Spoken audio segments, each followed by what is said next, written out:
cardiologist from Faculty of Medicine, UiTM campus.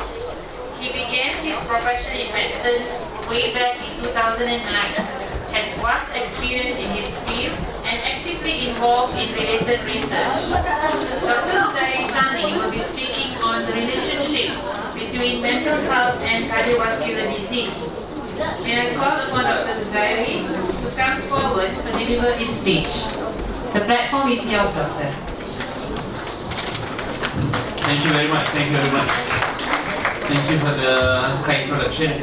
Okay, alright. Assalamualaikum and a very good morning to everyone. My name is Zairi and I'm from Faculty of Medicine UiTM Puncak Alam. Or to change slide? No. Okay, alright. This is my first time here. And thank you for having us here. Thank you for having me here. Thank you, the KMC. Thank you, organizing committee, for all the effort for organizing this session. We hope that I hope that we can all benefit from this topic, which is also very important because it affects everyone. Okay, it doesn't matter at what age. From younger age, middle age to the older age, okay?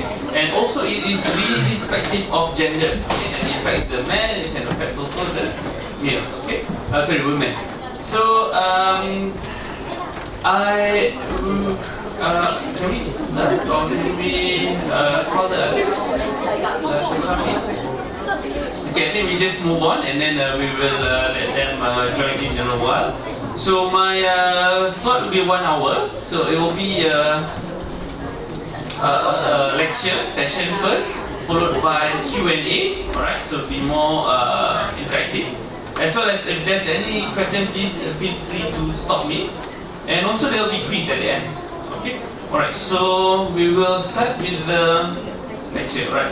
So I got this quote from Hadith. Okay, it's very important, very touching, very useful for everyone. Okay, verily in the body there is a piece of flesh. Okay, so there's a flesh in every one of us. Okay, when it is sound, the whole body is sound. Okay, and when it is corrupted, when the whole body is corrupted. Okay, so what is this flesh? Okay, so the verily it is the heart. So the heart is not only externally, physically, but it's also internally. So it's what is we think. Okay? So there's two meaning of heart here. Okay? So I am a medical doctor. I'm from the heart doctor, and I'll be correlating the heart and the mind at the same time. Okay? All right. So this is our heart. So everyone must have a heart. Okay? Everyone have only one heart. Okay, and our heart has never stopped working since the day we were born. Okay, so it works 100,000, almost average around 100,000 beats per day. Okay, and it rests only when we sleep. Okay, so it ranges around 80,000 to 120,000 per day. Okay, so our heart is really working hard for us, and it's really important because it supplies to the whole body. If one heart stops, so the brain, the kidney, the legs, the hands, the guts, all cannot receive enough nutrition for them to function. Okay, so meaning that the person will be dead, right? So it is so crucial that one organ affects the other. Okay, so we can see here in this image. So it continuously pumps, it gives the nutrition. It takes from the right side the blue color from the venous system. Blood without oxygen goes to the lung. It goes back to the left side of the heart and pumps to the whole body. Okay, so it supplies to the brain, to the hands. You can see on the right side. So it basically supplies to the whole body. So this is like the so this is like the engine. Okay, so just imagine you have a car, right? You have a car, and the heart is the engine of a car. So you have so you can also imagine like you have a outside body of an F1 car, right? Outside body of F1 car, or you have an engine of proton, is it? So you get the speed of proton, okay? So at the same time, you can also have a body of a proton with the engine of a F1. Okay, so this is how crucial or how important the heart is, okay? So it also determines how fast or how slow you can go, okay? So like for example, a student, okay, who is, you know, active, needs to go to the class, evening you go for sports, cycling, jogging, running, and then you have nightlife, you know, you have to be fit, you have to be active, to attend classes, to learn new things, be productive. But all will be affected if the heart is not well. Alright? So we shall move on. So how did this heart relate to the brain? Is there any connection? Fighting? Yes, that's right. So there's a lot of symptoms that's actually connected, but we cannot see it because it's inside. So there are nerves, there are vessels, there's sympathetic, parasympathetic, and a lot of structures that connect the heart to the brain. Okay, but it is inside our body. So they work together. Okay, when the heart is well, the mind is also well. When the heart is sick, the heart is also. So the heart is sick, the mind is also sick. Also, is vice versa. Okay, if the mind is not well, it also affects the heart. Right? So this is how complex it is, okay? When we look inside, underneath our skin, these are the structures that connect the heart to the brain, okay? So you can see that there's millions and millions, billions of cells connecting the heart to the brain. There are a lot of vessels, the red vessels and the blue ones coming back to the heart, and also there are a lot of nerves, okay? And these nerves are like a lot of messages going through them. Okay, it's like electrical impulses that we can't see, and sometimes we don't appreciate them. Okay, so because we don't see it, we don't think that it's not happening, but it is. Okay, and it's continuously working without we realizing it. Okay, so as mentioned, so we can see that those who have stroke. Okay, stroke, when you have a brain problem, or heart problem, heart failure, cardiovascular disease, so cardiovascular is heart and vessel disease, metabolic diseases, okay, chronic artery calcification, heart attack, okay, so it can lead to also anxiety, depression, chronic stress, and post-traumatic stress disorder. Okay, I will give some example later, real life example of my patients of what they've gone through. Okay, in one next slide. Okay, at the same time, these conditions as well, anxiety, when you're too anxious, you have unnecessary stress. When you have unnecessary stress, it's actually a burden to the heart. Okay, so when it's you have anxiety, depression, chronic stress, PTSD, also affects back to the heart and the brain. Okay, so without realizing, long term, this can also lead back to heart problem, okay, which includes heart attack, heart failure, and there is the reason behind it. So what we call it physiological condition. Okay. So this example, okay, so this I will have a few case example that relates the heart and the mind. Okay, so this is a true story of a patient of mine. So he's a young gentleman. Okay, he plays football. He's a regular sportsman, very fit, no medical illness before, so there's no, he's not overweight or no hypertension, cholesterol, sugar is fine. He doesn't smoke, but he does vape. Okay. Otherwise, no family history of heart problem. Okay. But he always complained of chest pain. Chest pain. So when we ask chest pain, so when we medical doctors ask, we don't only ask about the symptoms of chest pain, but we also need to ask about their background. Okay, so don't be surprised if suddenly people or doctors, medical personnel ask about personal matters. Okay. Sometimes they ask about what's your income, where do you get your financial support, how many family members do you have, and how's your house, is it an apartment or bungalow, all that is actually related to the holistic approach of the patient. Okay. So he came with a symptom of chest pain, okay, because of there are a lot of cause of chest pain because our heart is located in the chest area, okay. So chest is really a broad area, so it can be due to many reasons, which is including the bone, the muscle, the cartilage, the lungs, and the GIT or the esophagus, okay. So there are many reasons of chest pain. So for us to know what exactly is the cause, we need to go for further investigation, further test. Okay. So he underwent blood test, okay, for his heart condition, which reported as normal. Okay. Subsequently, we did also a ECG. Okay. So ECG is the one that records your electrical activity of the heart. Okay. So you can see that electrical activity of the heart. So they put wires on the chest, and then they'll print out a A4 piece of paper to look at the rhythm of the heart, which is also normal. Okay? But when we ask him how the symptoms, still having it, still not okay, we did an echo followed by an echocardiogram. Okay, so echocardiogram, you can see that the heart is contracting. Okay, you can see that this is the heart muscle, this is the chamber size, and these are the valve. Okay, also looks good. Okay, there's no problem with the heart, but patient symptoms still persist.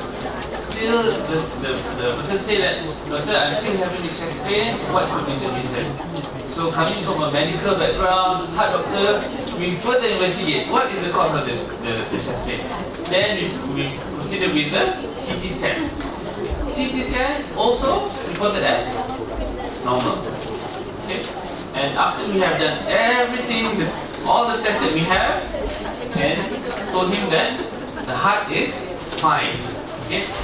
And one bonus question that we asked him was, how's your stress level? Okay? From the score of 0 to 10, 0 no stress, 10 very stressful, maximum level, he said his stress level was 12. So he was actually very stressed. Okay. So when you ask what stress, what is the cause? So it is due to many reasons. Life, personal, relationship, financial. So all this contributes to the stress level. But he doesn't think that he has any mental problem. But now he has symptoms of chest pain. Okay. Because these are the response that patient may have when they have mental illness. They think that they are not well, but they have never thought that it's because of the stress. Okay? So they have other symptoms. Right. So this, then we need to further ask him, investigate further, send to a counselor, psychologist, and then fortunately he does not require any medication. Because it was detected early, it was managed properly, and we did not require pharmacological, as mentioned by Mr. Amin. We have the pharmacological and non-pharmacological. So not all mental health requires medication. Most important is non-pharmacological, which is the lifestyle. Right. So this is the second patient. Okay. So second patient is an elderly lady, okay, who is around 65 years old. Around 65. So suddenly she came with also a bit of chest pain. Okay. So chest pain sounds like a heart attack, and then we did further investigation, and then was reported as normal coronary, meaning that there's no heart block. Okay. So she actually had this stress cardiomyopathy. Okay, so stress cardiomyopathy. Okay, when there's evidence of here emotional stress. All right, due to negative and positive emotions, natural disaster as well as physical stress. Okay, so emotional stress. What does it mean? It means when patient is sad. or when they're too angry, when they just had a fight with a family member. Or sometimes they watch a Korean movie, too emotional also, too sad. Can affect this emotional stress. Okay, and physical stress. Okay, when they are old, they have knee pain, they cannot walk so much, they are dependent on others. Most of them they are in-house, they are housebound, they cannot go out, and family members are not around. When we ask about the children, they are all staying on their own and all working. So that could also be a stress.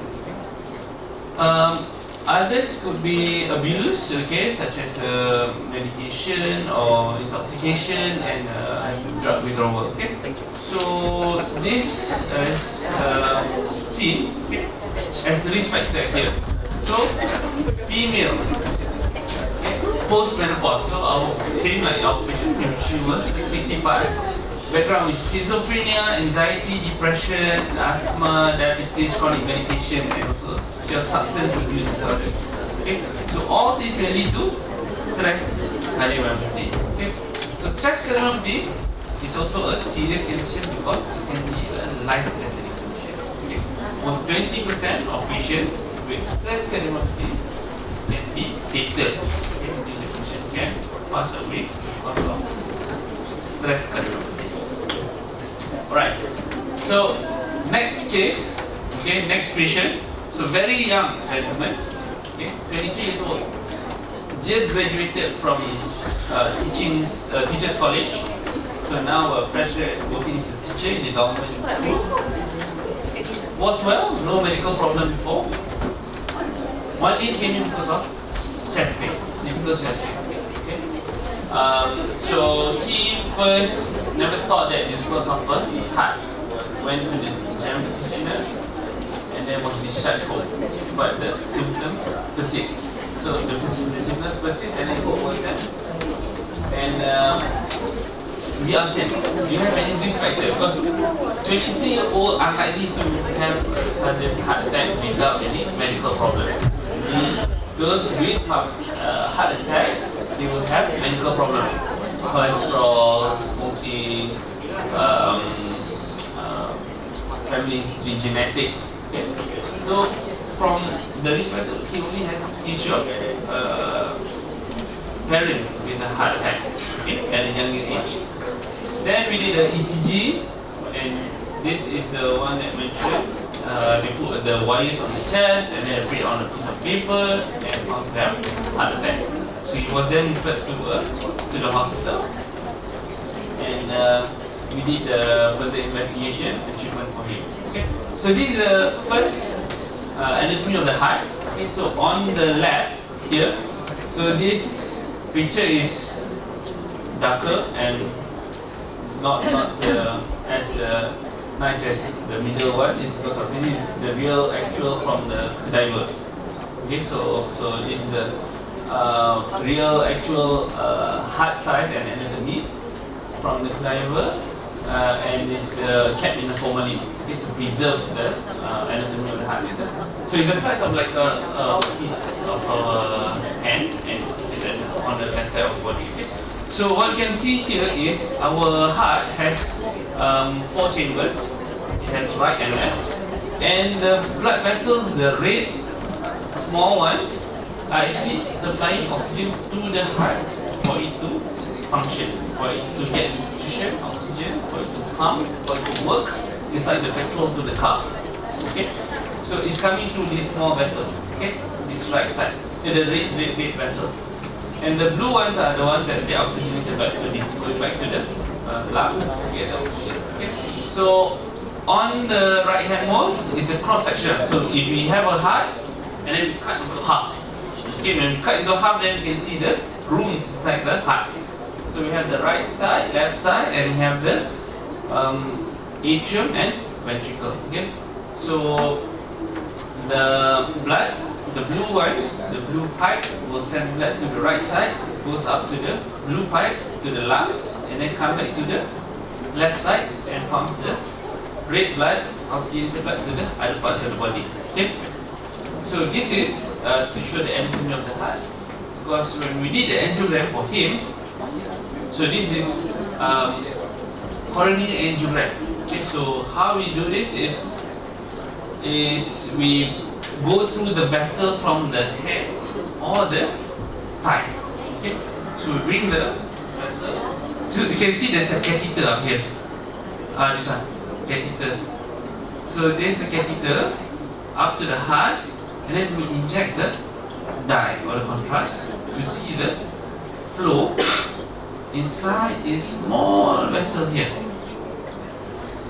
Okay, this red small vessel here, pipe there, and then to see how's the flow. Okay, so from the top here is okay, coming down is fine, there's no significant block, but here you can see there is a narrowing there. Okay, so that's why you see this image is moving, because the heart never stops contracting. So the image is actually moving up down, up down. So you can see this is the shape of the heart. So you can see the shadow. So this is the shadow of the heart, and these are the red vessels, small vessels that supplying the heart. So when we say about heart attack, when we always say, doctors say heart attack, heart attack. So what happens is actually this. So there's a block. It can be 100% block, or it can be 70% block, but this is a 99% block of the vessel. So after we put in a wire, we can put in a balloon and put in a stand, and now yes, got bigger. So this is the after result of the stand deployment. Okay. So now the flow is better. So this is the cause of the heart attack. So he's a 23-year-old. He's a teacher, and now he's in the CCU. After the procedure, he's in the quarantine unit. In the quarantine unit, you are not allowed to go to the shower bathroom. You have to do your business at the bedside. And there will be a few lines, we call it cannulas. Okay, so you have one line over here. There will be a needle here. There will be a needle here. There will be a needle here, and also one at the groin. And you cannot move. You're attached to the wire on the chest, and sometimes you're on the bed. Because now, what happens when you have a heart attack? There is injury to the other parts of the muscle of the heart because of this narrowing. So there will be injury here. So when there's an injury, the heart is not very stable. So patient need to be monitored in coronary care unit. So just imagine someone who is fit, who is earning, doing well, just got his first job, got a heart attack, and now in coronary care unit, not able to move. So because of this, she is very depressed. Okay? So he now starts to compare why him, okay, why me, why he starts to question. Okay? So why can't I be like my other colleagues? Why can't I enjoy life? Okay? So he has been well, so he cannot accept this problem because he has been well. Okay? So the clue here is actually he had a strong condition. So in this case, this is due to genetic cause. Yeah. So genetic cause is one of the things, the cause that you cannot modify. Okay? So you cannot modify. So other things you can modify: smoking, healthy eating, exercise, enough sleep. Those are the things that we can change. Okay? But when it comes to race, or when it comes to genetics, when it comes to age, okay, these are the risk factors that we cannot do anything. Okay, so we must focus on the things that we can change. Okay, so we must sleep on time, less stress, and live a healthy lifestyle. Okay, so subsequently, he has to be in the ward for 5 days, and then he will have to go cardiac rehab. So we always hear about rehab, but also for the heart we have a rehab program, rehabilitation program for the heart to make the heart strong again. Okay, so there are research and studies done over here that analyze the symptoms of depression, how's the patient's knowledge, assess their psychological assessment after a heart attack. Okay? And it's true that the prevalence of mental problem after a heart attack is high. Okay? Can be up to 10 to 20%. So 1 in 5 patients actually has some sort of mental illness. It can be anxiety because they worry that I may have another second heart attack. Okay? Or they may have depression. Okay? So now I cannot live my own lifestyle back to normal life again. I cannot do my exercise. I have to be dependent on medication for lifelong.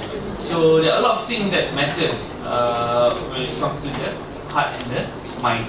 Okay? So the interesting part is we don't really focus much on this. Okay, but it's happening. But at the same time, those who have the symptoms, they are not very open to tell. Okay, because the taboo is if we tell about mental, people think that we are crazy. So when we just say the one word mental, people think that is crazy, but it's not. Okay, it's not true. And good thing is, the early that we diagnose, the early we get better, and then the early we can return back to our normal function. Yes. Okay. So we don't want to make it worse. But how we don't want to make it worse? First, we need to detect it. But without telling or without diagnosing, then we might miss the diagnosis. Okay. And by the time that we diagnose, sometimes it may be too late. Okay. Because we had some cases that patient suicide. Okay. Sometimes you can hear patients from the hospital jump off the building. So sometimes it can be because of depression. So we have to detect early, and also we have to make sure that our family and friends. So make sure that our family and friends are okay. So we don't only ask superficially, but also we have to ask the detail. Alright. So what can we do? So first is the knowledge. So we need to be aware of the condition, how important it is. So and then first, of course, as we all know, prevention is better than cure. Okay. So you must always prevent. So prevent from heart attack, prevent from mental illness, and then we must live a healthy lifestyle. Okay. So because from a medical personal point of view, okay, so we see the patient from when they are well until they die. Okay, so we don't want to reach to the state that we cannot do anything more. Okay, so we must always first prevent before getting any illness. Okay, so how is first exercise? So according to the national data, Malaysians, okay, we don't exercise enough. We lack of exercise. So if we are even going to the shop, we want to park the nearest to the shop. If you want possible to park inside the shop, if we are too lazy to walk. Okay? So we are lacking of exercise. So we need to do more about this exercise. Number 2 is healthy eating. Okay? So healthy eating is also a topic on its own. Okay? But a few points on this is we should not eat too much, eat in moderation. We should eat in the right triangle food. Okay, so you must have enough veggies, enough fruit, enough carb, enough protein. So you can't eat only protein, you can't eat only carb, you can't eat only fruits and veggies. So you must be the right amount. Okay, and then the timing. Okay, the problem, nothing is the timing. So we eat without proper timetable of eating. Okay, so must eat breakfast, lunch, and early dinner.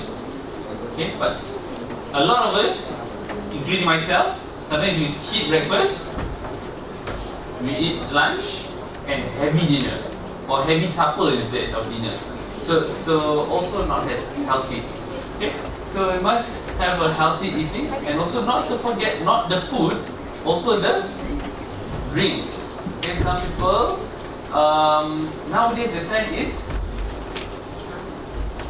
Starbucks, coffee bean, boba tea, yeah, tea line, right?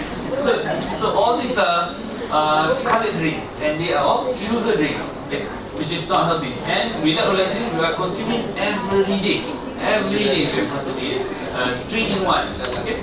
So these are all sugar content and high calorie content, which is not good for the body. So the best is plain water, because it's 0 calorie and only water, no other things, no flavor, no sugar, nothing. It's good for the body. So so we must realize on that. Okay, so now in the hospital, more and more young patients in the ward, okay, in their mid-30s, in the late 20s, is because of lifestyle. Okay, it's not because of genetic, it's mainly because of lifestyle. So when we ask about how's their lifestyle, okay, nowadays they order food comes directly to you, okay, and then most of the time they eat out. Okay, they don't cook their own, and when you eat out, you buy out, you tend to finish the whole food in one go. Okay, by right you don't need that much amount of calorie, okay, because we don't work or we don't exercise as much to burn the calories. So and a lot of time they bring 3-in-1s, okay, and also teh tarik, nasi tarik, nasi tarik, mama, okay. So these are the things that lead them to have diabetes mellitus. Okay, when you have diabetes mellitus, so they call it the cousins: diabetes mellitus, overweight, blood pressure, and cholesterol. Okay, so now younger patients we are seeing is because of the lifestyle. Okay? So this is something that we need to do something to prevent. Okay, number 3 is smoking. Okay, so still according to the data, so 20 to 25% of adults, male adults, are smokers. Okay, so it's very high. Okay, so smoking doesn't only affect the heart, it also affects the other parts of the body, the lung, the gut, the kidney. Okay, it also affects the psychological. Okay, so it affects the financial status as well. Okay, and it also affects the mental. Okay, so because what happens is you have this new bad habit or new addiction to smoking. Okay, so they can't not smoke for a day, so which is bad. So how you know that it's an addiction is when they cannot stop. Okay, if you ask them to stop, even for 1 or 2 days, they can't because they're addicted to it. Okay? And when you're addicted to it, you have to go through a phase to stop. Okay, and when you go into that phase, it will be a very challenging phase because they will have withdrawals.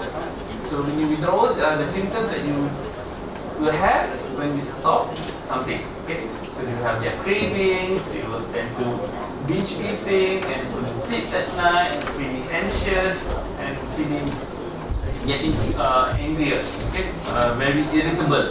Okay, because of this. So we also need to prevent this. Okay. Number 2 is early detection. Okay, so family and friends. So most important, we must also check on our friends, not only for ourselves, also check on our friends. So maybe we can not only ask. So in Malaysia, they always ask, dah makan ke belum? Okay, if you meet anyone and okay, how are you? Dah makan ke belum? Have you makan? Instead of that, or dah makan ke belum, you should ask how many calories dah makan. So it is a reminder to the person who is asking, also to the person yang asked. Okay, so there is also a reminder to yourself, your friend, and also family members. So tell them there's a not to overeat. It's same time to eat healthily. Okay, all right. And okay, so family, friends, diagnosis, and also referral and follow up. All right. So so as the age becomes older, so we need to go for screening. Screening is for checkup. Okay, we don't wait until we get sick to go for checkup. So at a young age, 20, 25, 30, 35, you can go for checkup. Checkup means that you go for blood test and see is there any sugar, any high cholesterol, kidneys okay, the liver okay. So you don't have to do it frequently, but also it's advisable to do it yearly or once in 2 years, once in 3 years. Okay? So it depends on the individual's medical background. Okay. Alright, so now we go on to the quiz. So there will be 5 questions. Okay. How do this thing? And we have prizes to give up. And so those who have won from the first section, so don't try again. Give a chance. Okay, so we will. Before that, Dr. Uzari, we open the quiz for students, yeah? Oh, okay, alright. Sorry, lecturers. Yeah. We have lecturers as well. Okay. Yeah, we open the students, yeah? Thank you very much. Alright. Okay. So we have. Please listen to the question first, yeah? Alright? So we have the first question. Does the mind relate to heart diseases? Yes. Okay.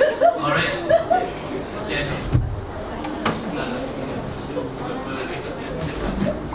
Yes. Okay. Yeah, that's right.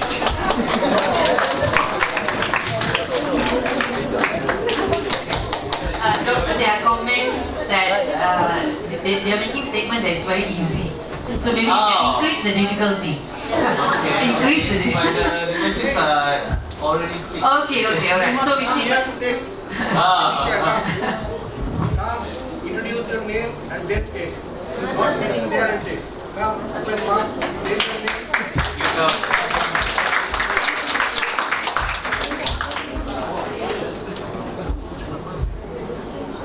Alright, congratulations. Open mask, Okay. take photo.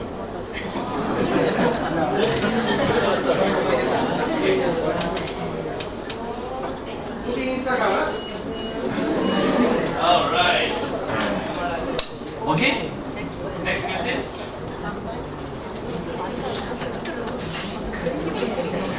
Alright, for the next question, we would invite the participant to come to the front, yeah, for your answer. Let's see who raised their hand first. Okay? Okay. Okay. Which of the following affects an individual mind and heart status? Okay. Yeah, we can come. Wow. Haven't got time to read the answer. Wow. Yeah, that's right. Okay. So this one, the answer is E. Tell your name. My name is Jonathan Tiam, so I'm actually from engineering, so I'm just here participating. Thank you very much. Congratulations. Congratulations. Alright.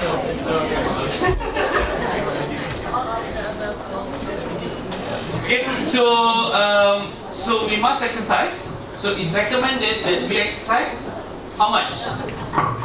So it depends on the sports intensity. Okay. So you have the high intensity, moderate intensity, and low intensity. Okay. So this one you can Google up later, type of sports. But competitive sports like football, cycling, running, those are high intensity. So low intensity such as golfing, table tennis are low intensity. So depending on the type of sports that you do, then it tells us how many times of how many sessions that you do in a week. Okay, so average is around 3 to 5 times. Average of 20 to 30 minutes per week. Okay, so the more the better. Okay, so we must allocate our time for exercise in a week 3 to 5 times per week. Okay, even every day is even better. Okay, there's no problem to that. Okay. It's just that now we have to do it gradually. Okay, we don't exert so much without warming up, without trying to, because do that then we prone to injury. Okay, because usually when you are injured, then you cannot exercise. Okay, so it's like a cycle. So must do it correctly, do it properly, gradually until we build our stamina and then go for higher intensity exercise. Okay. D is the diet. Okay, as we discussed. Okay. Coffee intake. Okay. Must know not too much. Caffeine is not good to the heart. So, carbonated drinks, sweet drinks. Okay. It's also not good to the heart. Not only to the heart, to other parts of the body as well. Okay. So, risk of diabetes, risk of complication of diabetes can affect the eyes, can affect the toes. Okay. We all know it can potong kaki, amputation of the leg, okay, all because of sweet stuff, right? Stress level, okay, stress level is subjective. Everyone has their own threshold or their level of stress. Okay, some people stress to different things, different people stress to different things. Okay, but you must always have the awareness, okay, of this stress, and you must know how to handle the stress. Okay, if we think that we are not able to cope by ourselves, then we need to seek help. Okay, but don't think again that mental, when we talk about mental, when we talk about stress, is gila. So that is not right. Okay, so you must be open to it for discussion and talk to your family and friends. Okay, lack of sleep. Okay, so lack of sleep is very important as well. Okay, because just imagine when you sleep. I am also guilty of this. So we sleep at around say 2 o'clock, wake up 4 o'clock, and we wake up at 6 o'clock, 4 hours. So you have another 20 hours to go. Okay, your energy 4 hours is for you to last the next 20 hours, and also affects your quality for the next 20 hours. So the best is to sleep early. 9 o'clock, 10 o'clock, nothing to do, go to bed. Go to bed, sleep early. Wake up early and start your day fresh. Then you have a whole day of quality. Okay. So you can do your study, you can do your working, you can do your sports, and then sleep early again. Okay. If you lack of sleep, you can't concentrate in the class. Okay, and then you cannot focus, and then it will be more burden because you need to revise again many times. And then it just affects your whole day again. Okay. Alright. So all the above is the correct answer. Okay. So the next question.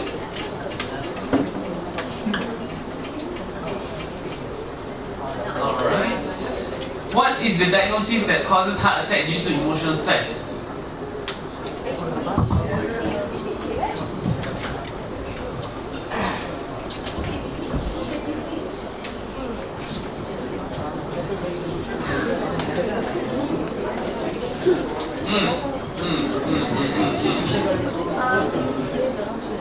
There's two, which is physiological stress and psychological stress can cause Okay, so what is that diagnosis? diagnosis, depression, anxiety,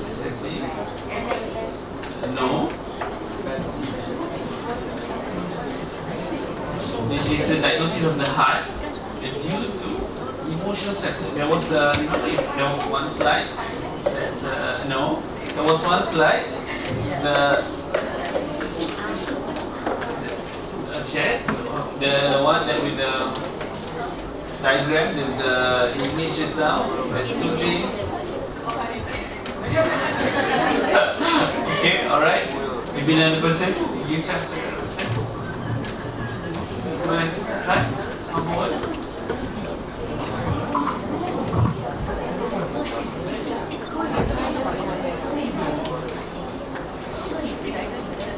Okay, come.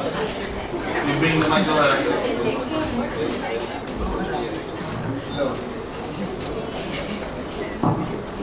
Okay. The answer is... Don't feel shy. If you wait long, no problem.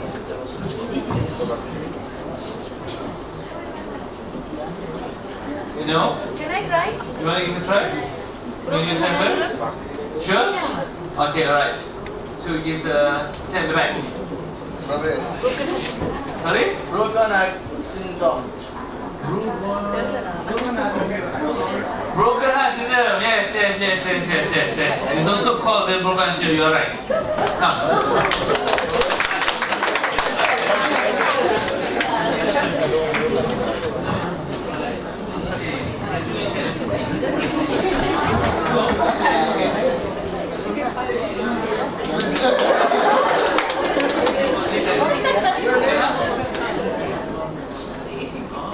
Your name, please. Tell your name and second. Hello, my name is Robert Staman and I'm from BSM, Bachelor in Hospitality Management. Thank you. Congratulations. So it's also called the takut subuh cardiomyopathy, stress cardiomyopathy, or broken heart. Okay? Takut subuh cardiomyopathy. Alright. Okay. So next question. Does smoking reduces stress level? Yes. Yes. Yes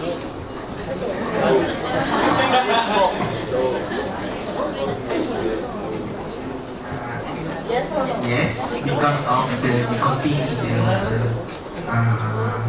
cigarettes. You want to try it?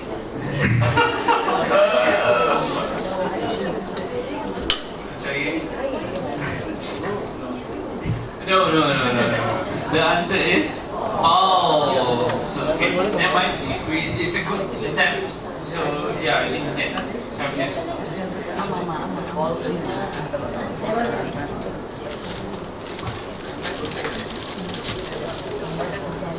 No. So it's a wrong interpretation and it's not the right information. People think that smoking reduces stress level, but actually it's not. It causes more harm. Okay, it causes more harm. Alright, so good try. You can give a round of applause. So don't focus on that.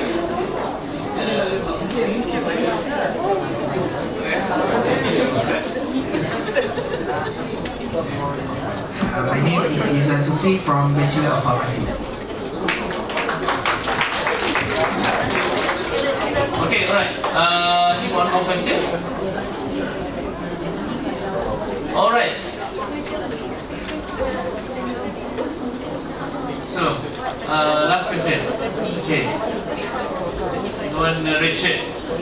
Yes, you. What is the age for cardiovascular disease screening? Okay, we mentioned that screening, go for checkup in those who have risk factors. Okay, is it 15? Is it too young or is it too old? Too young? You wanna come? You wanna come?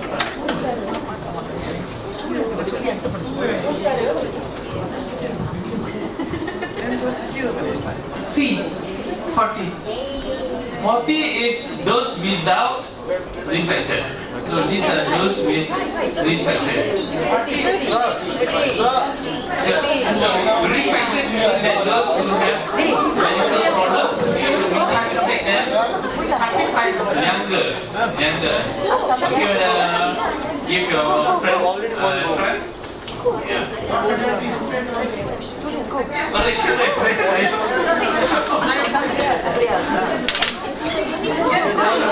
okay, student. Are you student? Yes. Yeah, okay. Student only.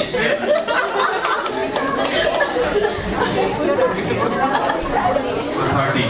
Okay, that's right answer. My name is Anik Sharma and I'm from UiTM student. Congratulations.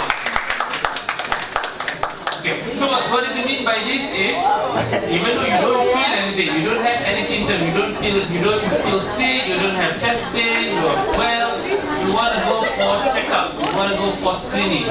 At what age you want to go for blood test? At what age you want to go for stress test? Okay? At what age you want to go for check? Okay, medical check. Okay? Those with risk factors. So we had our case earlier. So young gentleman with genetic history. But those who are with medical illness, diabetes, hypertension, high cholesterol, so they need to go for a year blood test or year checkup. Okay, all right. So thank you. All right. Do you have still some time or is 1 hour?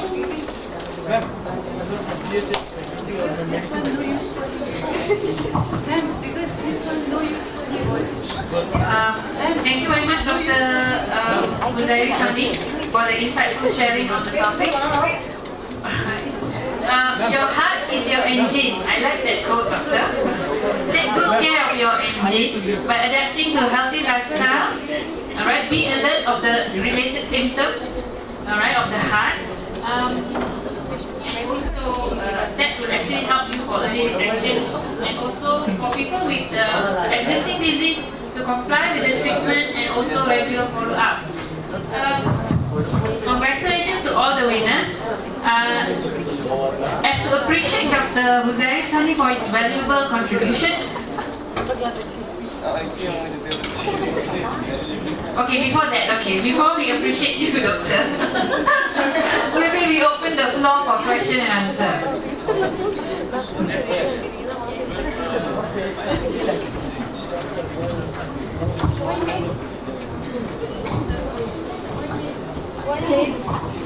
Saya cakap Melayu boleh? Boleh, tak masalah.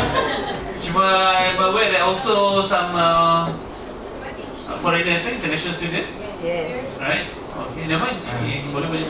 Okey, saya nak tanya pendapat doktor sebab ada certain orang dia dah di-prescribe dengan macam contoh digoxin or JTN, tapi dia tak makan ubat, dia lebih prefer dekat alternative medicines like herbal remedies, Okay, very good question. homeopathy. Very good So question. apa pendapat doktor? Very good question. So, sorry, nama tadi? Izwan. So Izwan asked a very good question. He asked, some people are prescribed with medications, but they prefer to go for alternative. Alternative meaning that they don't take the medication prescribed, but they go for herbal, traditional. Sometimes they have acupuncture or they go for massage. And yeah, that's right, homeopathy. Okay. So I will just like to explain on this. A very good question, very interesting.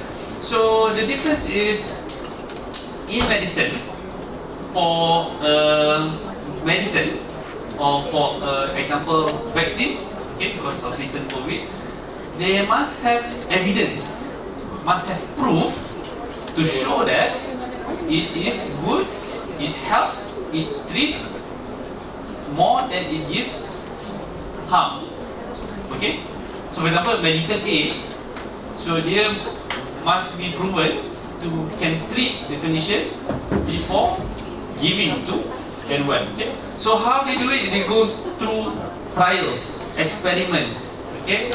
That will take minimum of 10 years. Okay? From the lab to the animals. Okay? Before you want to give to the humans, you give to the animals first. Okay? So you give to the animals, and you give to a small number of people, save a bigger number of people, then only you can give to the whole world. Okay, then we know that okay, this medication is safe and is good for health, for condition. Okay.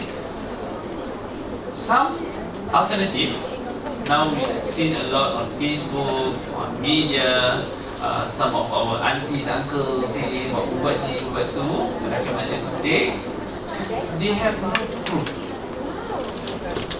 It is only just by hearsay, testimony, meaning that people say only, but there's no proof, no evidence. There's no experiment, there's no animal experiment, there's no human trial, there's no proof that it works. So sometimes don't be influenced by the media. They overclaim. One medication can treat diabetes mellitus, can treat hypertension, can treat cholesterol, can treat cancer, can treat gout, can treat age. One medicine can treat everything. So that is not right. But the marketing, the media makes it so realistic that people buy it, to consume it. So it's actually more harmful and also waste your own money. Okay? So unnecessary. So we must understand what medications are for, where does it come from, what is the benefit, and of course there is no one medication without any possible side effects. Okay? A lot of people mention about side effects of vaccine, but they don't look at the benefit of it. Okay, so now because of vaccine, that we managed to manage the COVID outbreak in Rugby. Okay, so some anti-vaccines or those alternative therapy, so you must go for research. Okay, coming from a college university, you must have your own points of research and understanding. Do your literature review and to understand about this. Does that answer your question? Okay, so very good question. Very good question. Okay, can we have one more? Is it? Okay, all right. One more last question. So you said to mention one of it is the balanced diet. So why is it that fast food companies such as McDonald's or whatever are promoting cheaper fast foods for consumers to take rather than us personally going to the supermarket to waste petrol, to waste money to buy the food and land up inside our team? So why is these corporates making food much more easier to get which are unhealthy? Okay, all right. A good question. So back in those days, back in the 50s, in the 60s, people or the family, the people at that time, a lot of them, they cook their own food. Okay, and their lifestyle was different. Okay, they were like working as a laborer, or they do a lot of farming, and also heavy work. Okay, heavy duty. So their lifestyle was healthier. Nowadays, 2023, right? Everyone is in a rush. Everyone wants to do things quick, okay? And they want to do it instantly. Okay? So that's why they call it fast food. So you don't have to wait. The food is already there. You just have to line up and pay. And nowadays they even send the food to you, to your house, doorstep. Okay? Why? Because we want it fast, really instantly. Okay? We have no more time to go to the market to get our own fish, own veggie, cut, mix, cook, and then eat, and then after that have to wash everything. So we don't want to do all that anymore. Okay? So it's a multifactorial. Okay? So it's individual. At the same time, the business also takes opportunity, okay, of the surrounding. What is the need and what's the people that want. Okay, so of course you can have something which is fast. When you are hungry, you got a lot of things to do. You want instant food, and you want fast, and you want it nice. Okay, sometimes you don't think about the kilocalorie, you don't think about how much fat inside there. We don't look at how is it cooked, how is it processed. Okay, we don't know where is it from. But these are all instant, fast, processed food. Okay, which is not the healthier version. Where if you go to the market, you got your own fish, or you have your own veggies, your own fruits, then you cook and you have it. So it's a multifactorial. It's a few views of it, but of course not as healthy as if you cook for yourself. So Jonathan, the choice is yours. Okay, thank you very much. Okay, all right. All right, Doctor. Yeah. Okay. I would like to invite Dr. Sharifah to Thank you very much. Thank you. The token of appreciation. Thank you.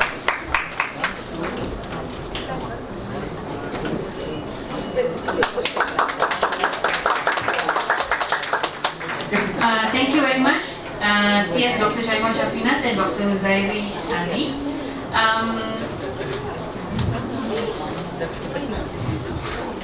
Ladies and gentlemen, we shall proceed with our next distinguished speaker. A humble introduction to begin with. Dr. Muhammad Fazrul Mokhtar is the consultant emergency physician from Faculty of Medicine, UiTM Sungai Buloh. He began his profession in medicine way back in 2010, has vast experience in his field and actively involved in related research. Dr. Muhammad Fazrul Mokhtar will be speaking on basic life support, followed by hands-on session after the lunch break. Okay, basically this is going to be the theory part. May I call upon Dr. Fazrul to come forward to the US speech? The floor is yours, Doctor.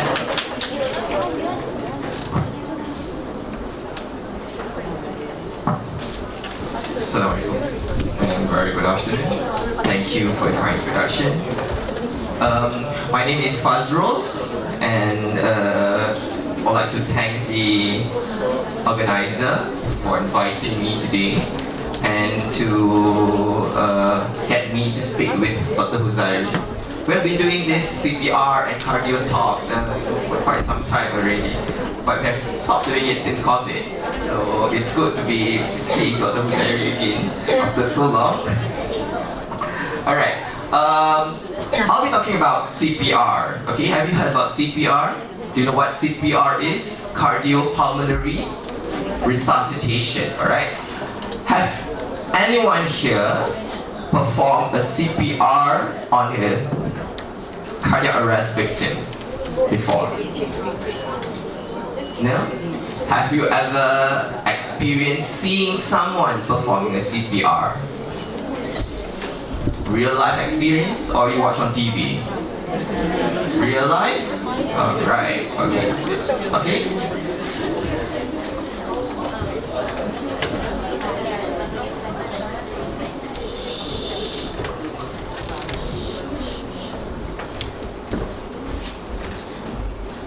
Alright, so we perform CPR to someone who has cardiac arrest. So what is cardiac arrest? Okay, so Dr. Huzairi has been talking about cardiomyopathy, has been talking about stress, how stress can cause a lot of problems to the heart.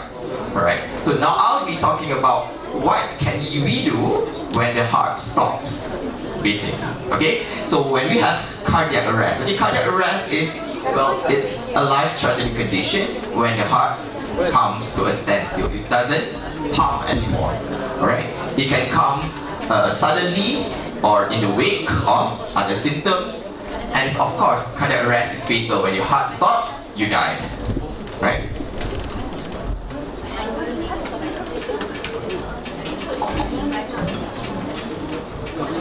Alright, so some people say that heart attack is similar to a cardiac arrest, okay? But it's not, okay? Heart attack is when you have a chest pain. When you have a chest pain, you come to the hospital, you tell the doctor that you have a chest pain, the doctor tells you that, oh, sir, you have a heart attack, okay? But cardiac arrest is when the heart stops. Of course, when you have a heart attack, if it is not treated, it will end up with cardiac arrest as well, right? So cardiac arrest actually happens when there is a problem with the electrical activity of the heart. You know, the heart, it is like our water pump, you know. Alright, we need the electricity, right, to run the water pump so that the water can be sent out to for usage, right? So same thing goes as the heart. It needs some electricity in the heart, okay, for it to function, for it to pump the blood with oxygen to whole body, right? So when the heart stops, when there is a problem with the electricity of the heart, okay, for whatever reason, right? One of it is like what Dr. Huzairi has mentioned just now, right? The electricity has stopped working, it will cause the heart to stop working, and therefore there will be no oxygen delivered to your brain, and then you will start losing consciousness, right? When this is prolonged, you will okay. Alright.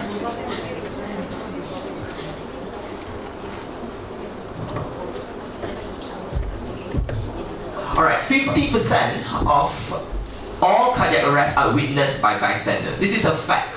Okay? cardiac arrest, whoever has a cardiac arrest, 50% of them, there will be someone next to them when they are arrested. 50%. Okay? And 1 out of 20 people will witness a cardiac arrest in their lifetime. You will actually witness someone, okay, who have a cardiac arrest. 1 in 20, alright?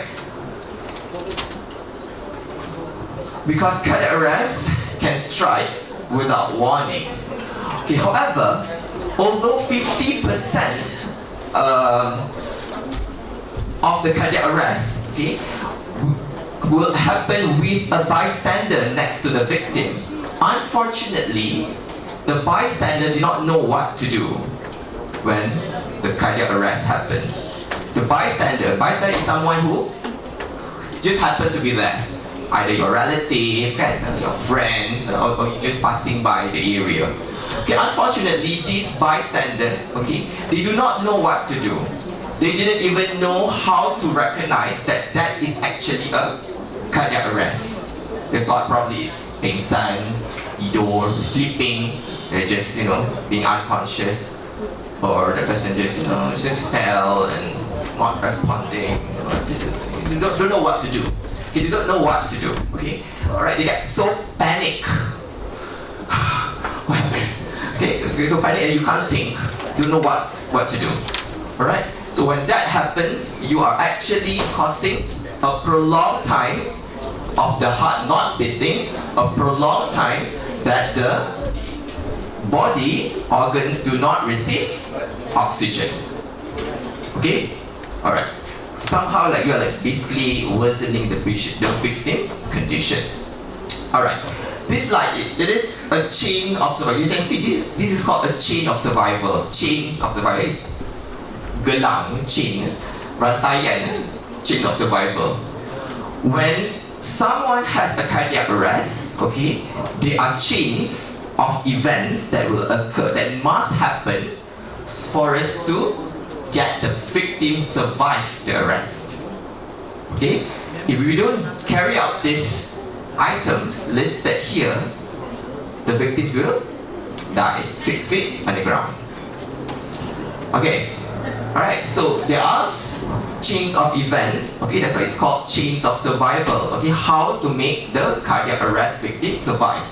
And first is always about activating the emergency response system.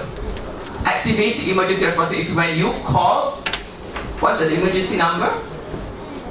999. Okay, you activate the emergency response system, or you ask someone next to you to call 999.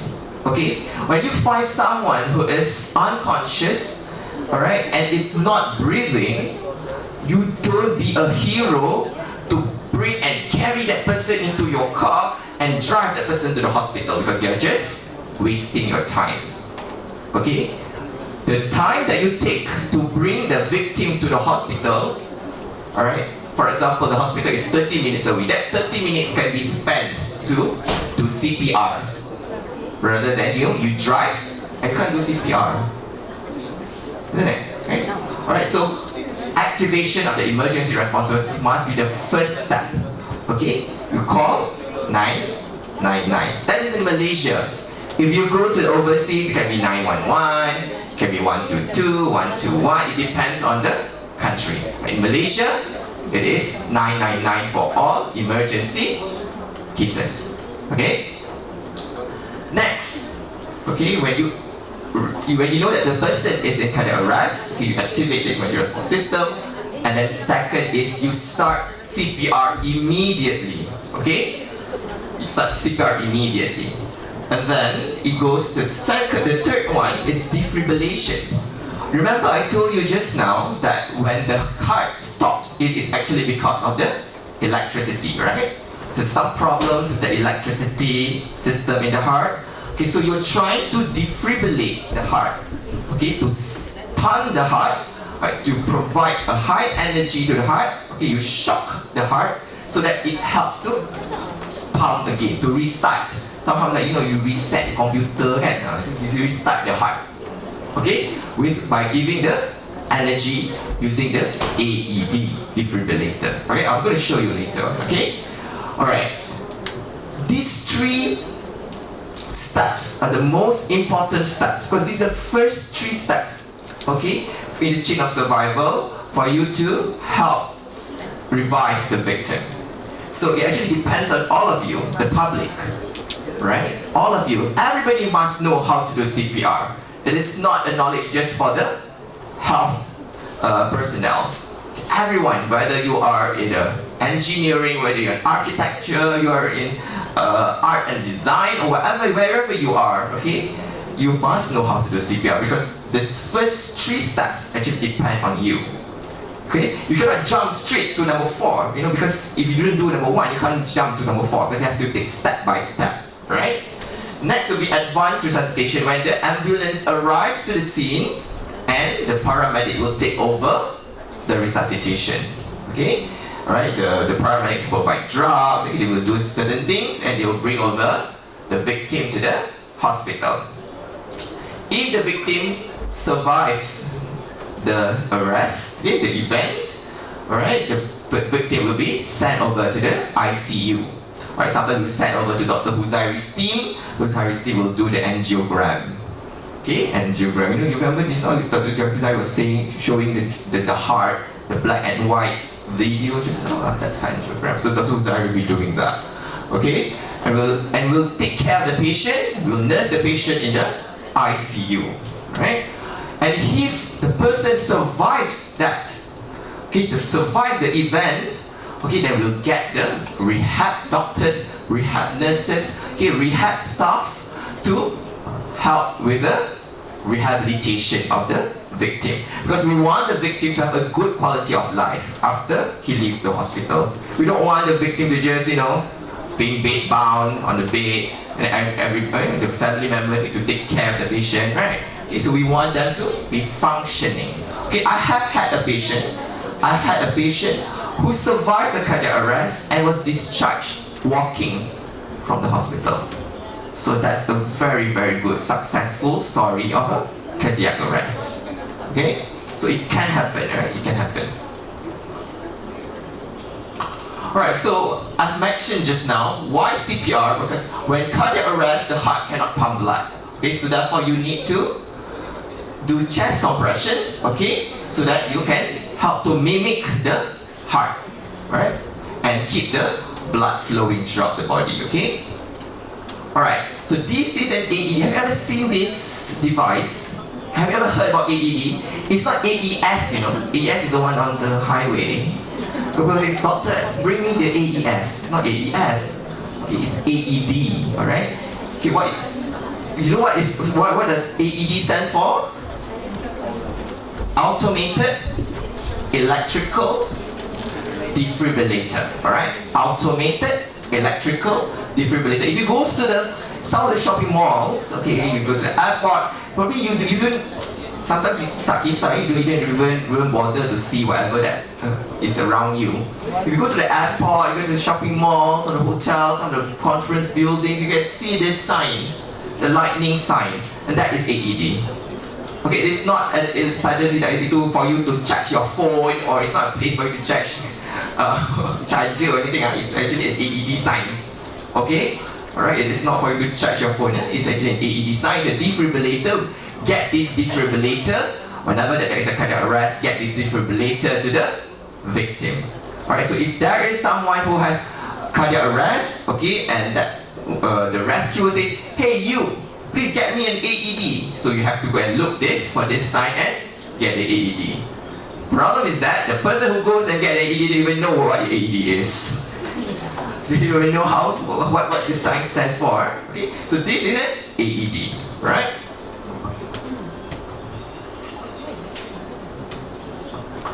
Okay, for every minute that someone is unconscious and not breathing without CPR, they have 10% less chance of survival. Do you understand this? Very short and precise. For every minute that you delay a CPR on someone who is not breathing and the heart has stopped, right? That person has 10% less chance of survival. So if let's say you take 5 minutes, you don't know what to do, you're panic. You're very panic. That's already like 5 minutes of being panic. That's already like 50% less chance of survival. If you want to drive that person over to the hospital, and it takes you 30 minutes to the hospital, they'll be like, what? When the person arrives at the hospital, we might not be able to actually revive the patient.